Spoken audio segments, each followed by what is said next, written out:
Hi and welcome to PJ, his daughter. Today's been a day of watching the news, watching all the devastation that has happened in Houston from Hurricane Harvey. I have family in that area and they're safe and I'm thankful for that. It's reflective of when we had Hurricane Katrina and my family all along the coast lost everything. And indeed, I lost my dad as well as a result of Katrina. When we're far away and we're safe and we're not in the midst of the devastation, we watch the news and we think, what would I do if I were faced with the realities that these people are faced with? When you think about it, they've lost everything that we call treasures here on earth, things that we hold dear to our hearts. They've lost their homes, their cars, their pictures, their collections, things that we truly own and that we love. When I look behind me over my shoulder, I see things that I found that are lovely and things I like.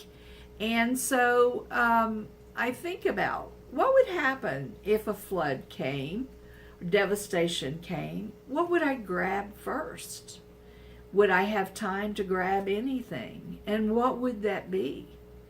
As you can see as you watch the news, it's the lives of the people around you. One picture was just so beautiful to me, sad and beautiful, when we see a white person, a black person, and a Mexican person, and all three are arm in arm helping each other out of the flood waters. And I think that's the way it really should be. You know, God sees us from the inside out, and we look from the outside in. That was a beautiful picture of where our culture should be. Arm in arm, linked together, helping to save lives and not to destroy them. That picture, I hope, will be burned into the memories of many people as we move past this. Everyone's focused on the tragedy right now. But as we move past this and we pick up again our lives and we begin to disagree on various topics, if we could just remember that picture of those three people coming out linked arm in arm, I think that is a perfect picture of God's love and his expectation for us.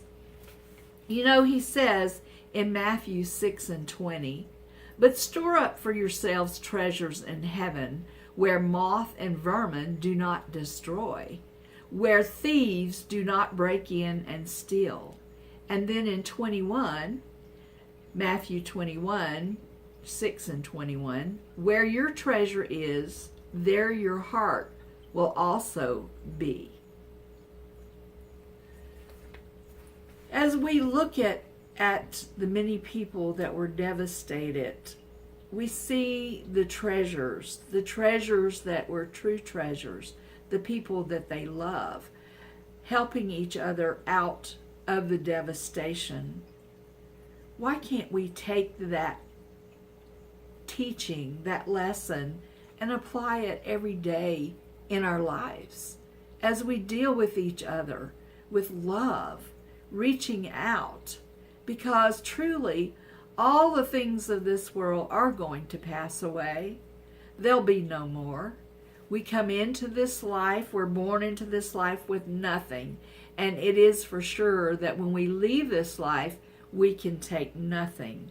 But everything between our birth and our death, what we have there, what is truly of value? Let's look around and see. What is of value in our life? What would we grab when that flood tide comes in to save? Our car, our house, our pictures, or the people we love? I pray for the people of Houston and all those who've experienced devastation. And I thank God for the outpouring of people across the nation who are giving to help these people. The perfect picture, a reminder that we need of the love of Christ every day in our life, reaching out to help someone else.